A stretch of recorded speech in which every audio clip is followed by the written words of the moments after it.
Hello and welcome to episode 11 of Millennial Learnings. In this episode, we're going to continue and start, talking about investing. And to begin with, I'm going to talk about ETFs, which in my opinion, for beginners and those with a lack of time to spend studying specific companies, is a great way to enter the market and also a great way to hold long-term and get really good returns for your money, much better than what we're getting in interest. So during this episode, I'm going to explain, what an ETF is, as well as give a couple of examples, and then at the end I'm going to go through the two that I'm holding and then one extra special to me as well. So without further ado, let's start the episode. My name's Nathan Simon and this is Millennial Learnings.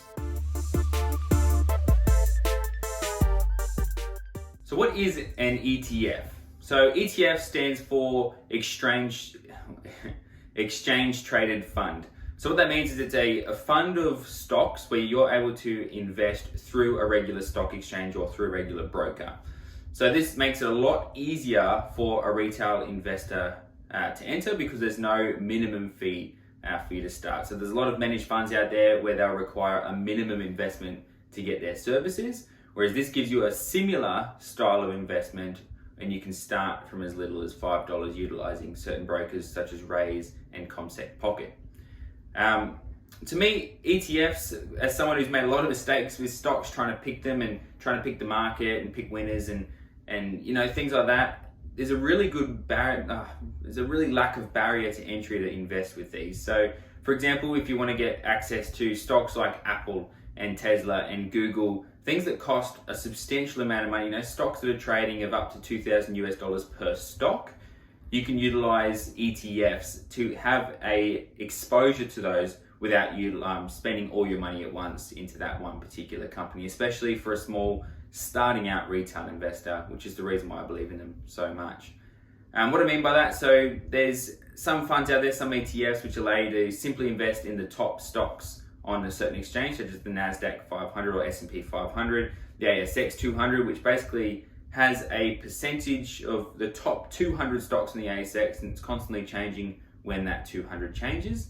And they've got a percentage within each. And you're able to find out, because there's a lot of rules and regulations where they've got to be quite transparent. You can go onto certain websites and find out exactly what stocks they're investing in, and you'll have exposure across the range.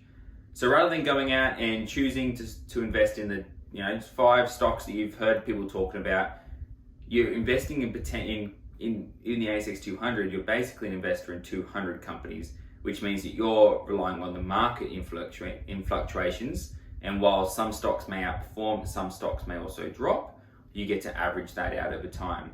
ETFs generally perform at an average of a 10% return per annum. Now, obviously, there's years where that doesn't perform as well, and there's years where it performs over that as well, and that's why it averages out. And it's best to be a long-term investment, not a quick trade.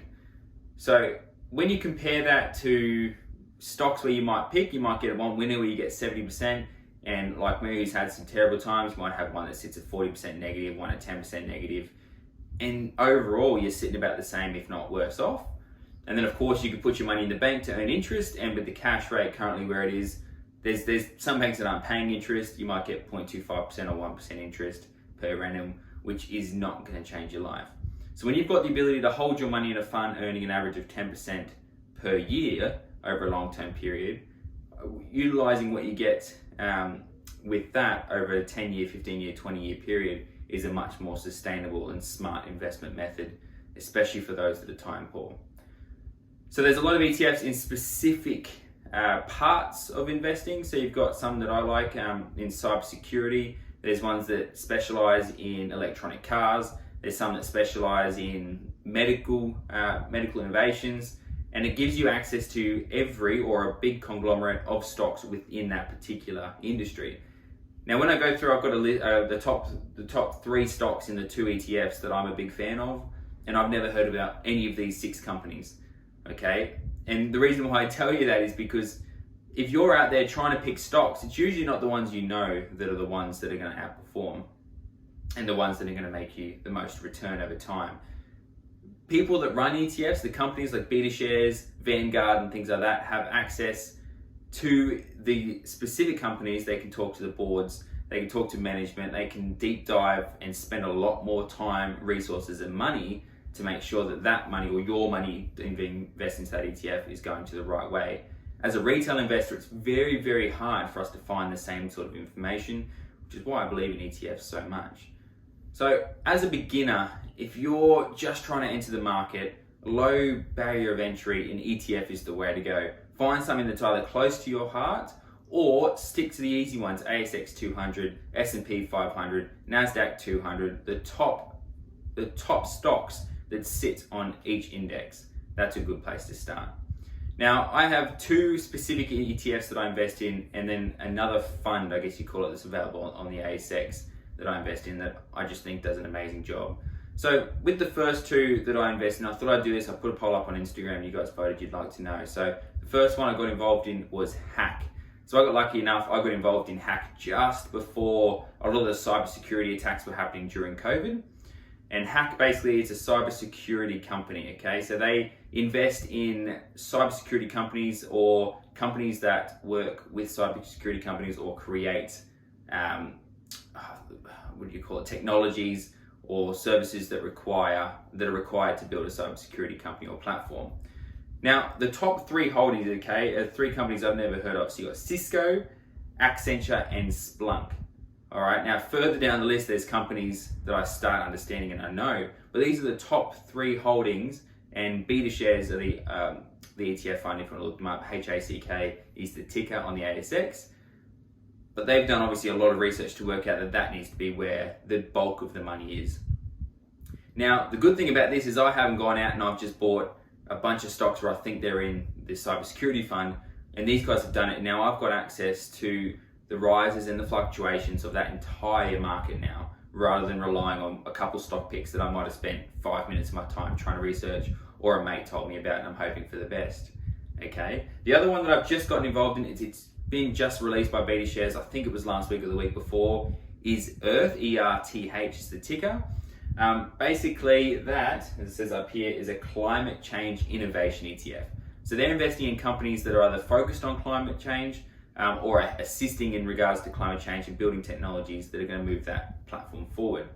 Now they have investments in Tesla and battery places and things like that, but there's the top three were Tran Technologies, Infineon Technologies, and CD Saint-Gobain. I probably haven't pronounced that right, but I've never heard of either of them either. And most retail investors probably haven't, so you'd never get the exposure that you get from these ETFs.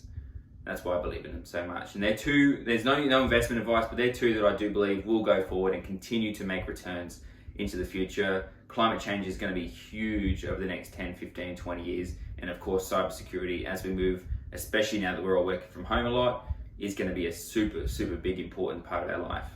Now, the last one I found out through a podcast called Equity Mates. They interviewed the guy who created this and the guys that work on it. It's called Hearts and Minds Investments. Now, the ticker is HM1 if you're looking it up and want to have a look at what it does. But basically, they run a couple different funds within this. So they've got their core portfolio. So they've got a core set of fund managers, which are a selection of people from the top fund managers around Australia and the world. And they have their stock picks that they're invested in. So that's the core portfolio.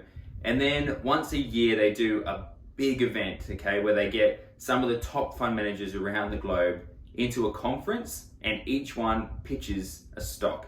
It's their stock of the year, basically. And what happens from them is that all the funds are then split between these stocks. I don't know how they split them percentage-wise, and that's the investment for the next 12 months, and that brings the accountability. They also donate some of the returns to specific charities, so to a lot of medical charities and other things in the market. So not only are you investing in a fund that's going to make you a potential 10% plus per annum return, but you're also making a difference in other people's lives as well, as Hearts and Minds Investments work to support other charities as well. HM1's the ticker. I'm a big believer in it. Again, that's not investment advice. Please seek professional advice if you want to do it. But I highly recommend, if you haven't started investing and you're new to investing, just start simple. Put some money into an ETF, let it sit there for the next 5, 10 years, let it compound and watch the returns. Once you have a bit more time, a bit more experience, then you can start picking some stocks, okay? Hopefully that's something you've learned. Hopefully you didn't know about ETFs before, and you now have an idea as to what to look for. Jump onto BetaShares website, jump onto Vanguard, look up other ETFs, find one that might suit or align with your investment goals or what you believe in, and just start small. CommSec Pocket allows you to start with, I think, as little as $50. Just invest $50 a month and get started. Raise as well have their own set of ETFs you can invest in as well. So if you want to start small, they're a great place to start. There's obviously a lot more opportunities out there with the new funds, Superhero, CMC Markets, CommSec, ANZ, NAB. Everyone's got a trading fund. Find the one that aligns with your values, that has the lowest fees, and it's going to help you move forward in your investment life. Any questions, please let me know. Thank you so much to those that have listened right to the end of this or watched this. I really do appreciate the support, and I look forward to the next episode. Again, my name's Nathan, and that was Millennial Earnings.